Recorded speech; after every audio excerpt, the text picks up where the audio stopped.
Dobar dan from BA. This is a Rorschach Serbia update from the 2nd of December 2025. A quick summary of what's going down in Serbia.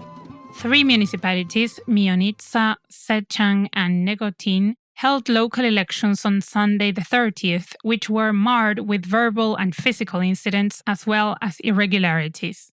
The vote counting is still ongoing, but so far the ruling Serbian Progressive Party, or SNS, has secured the majority of seats in all 3. Despite their good results, the SNS got fewer votes than in those municipalities' previous polls, indicating that the support for the SNS has decreased since. Opposition parties, on the other hand, received double the support that they had in previous polls. The Center for Research, Transparency and Accountability reported photographing of ballots, joint voting by multiple people, as well as public voting without entering the booth. It also said that SNS supporters made the election environment hostile, attacking those who monitor the elections. Speaking of altercations, on Wednesday the 26th, opposition MPs scuffled with pro-government activists while on their way to a parliamentary session. The MPs tried to cut fences and walk through the pro-government tent camp nicknamed Caciland, which has been blocking the main entrance of the parliament building for months. As soon as they entered the camp, the MPs said that they were attacked by the government supporters, both verbally and physically. The parliament speaker, who is also a member of SNS, dismissed the MPs' accusations and instead said that they went to the tent camp on purpose, looking for trouble. The opposition MPs, however, argued that the obstruction of the parliament's main entrance is inexcusable and called on officials to remove the illegal Caciland camp. Despite local tensions, Italy and France addressed a letter to other EU member states asking them to vote for the opening of a new cluster in Serbia's EU accession talks ahead of the official vote on the 17th of December. Recall that the EU decided to block the opening of any new chapters for Serbia due to the country's persisting issues, including the rule of law, media darkness, and human rights. The year-long protests and the challenging of the autocratic rule of President Vučić did not help either, exposing long-standing societal issues which the ruling regime had been covering up. Political analysts believe that even with Italy and France's push, Serbia's progress in the EU accession talks seems highly unlikely, since the country has still not aligned its foreign policy with that of the Union. Speaking of media darkness, we have already mentioned that the ruling regime had taken our YouTube channel down. However, we have a new one now, and we are fighting against the ruling party's army of trolls. On a somewhat related note, social media profiles of some of the most followed faculty blockade accounts have been subject to bot attacks. Happening primarily on Instagram, student profiles highlighted that they have been getting suspiciously large numbers of new followers, with the most followed profile, Students in Blockade, even getting banned for a couple of hours. The students accused the ruling SNS party of buying millions of fake followers for their accounts to prompt Instagram to delete them due to suspicious activity, as buying fake followers goes against the social media platform's guidelines, leading to permanent account deletion. Recall that the student protesters have been the major challenge to the current ruling party ever since the collapse of the railway station canopy, which killed 16 people on the 1st of November 2024. The students are demanding accountability and justice for the victims, blaming corruption for the incident. The NGO European Movement in Serbia published its research on the political orientation of young people in Serbia. The results showed that young people all over the country are highly dissatisfied with the current political environment, mostly due to the government's control over public institutions and the media.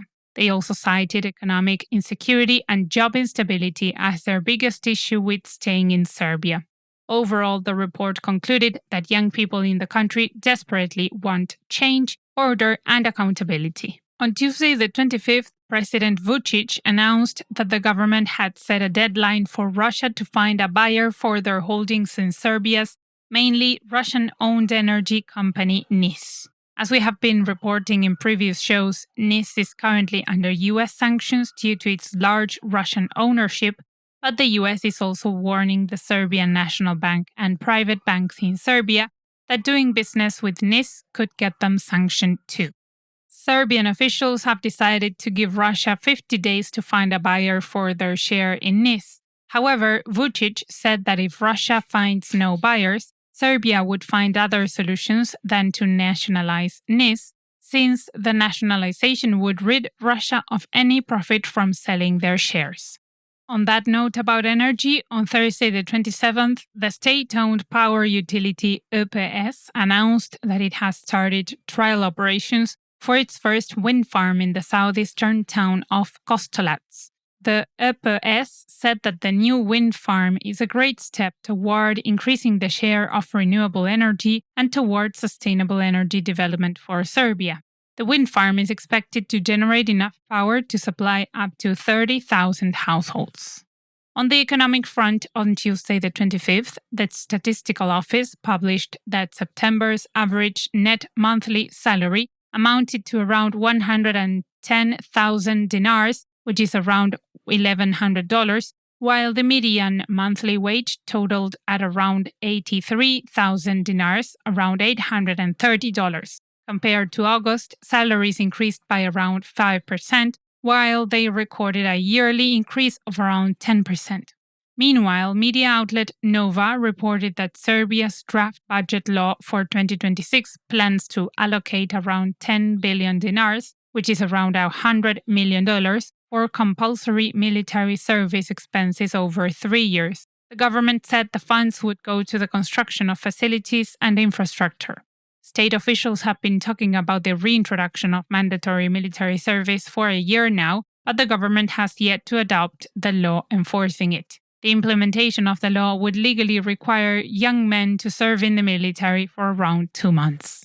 In some environmental news, the Bureau of the Berne Convention recently called on Serbia to halt construction works in the northern city of Novi Sad due to water contamination concerns. The Bureau said that the works carried out on bridges over the Danube River in the areas of Petrovaradin Ada and War Island could threaten drinking water sources and habitats of protected species. Citing the Bureau, the representatives of several local environmental organizations filed a lawsuit against the Provincial Secretariat for Health in Novi Sad for failing to act within the sanitary protection zones of drinking water sources.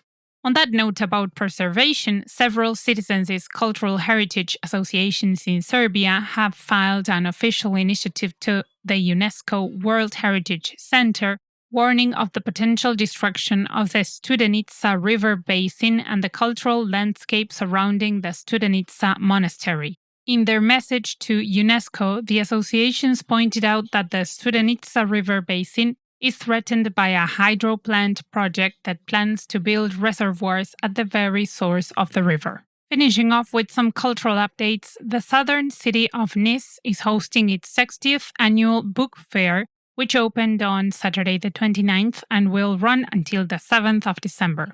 The fair features books from more than 80 publishers from all over Serbia and the Balkan region, offering them at reduced prices. Tickets retail for 200 dinars, around $2, and are available for purchase at the ticket office in front of the Kare Stadium, where the fair takes place. For more information about the NIS Book Fair, check out the link in the show notes. And that's it for this week. Thank you for joining us. Want to go on a free trip to Lisbon? All you need to do is check out our new, very cool t-shirts, create a personal collection, and sell as many t-shirts as you can with a discount code we'll give you. The person who sells the most t-shirts with their discount code by Christmas Day will enjoy beautiful Portugal in April. Check out the link in the show notes. Vidimo se!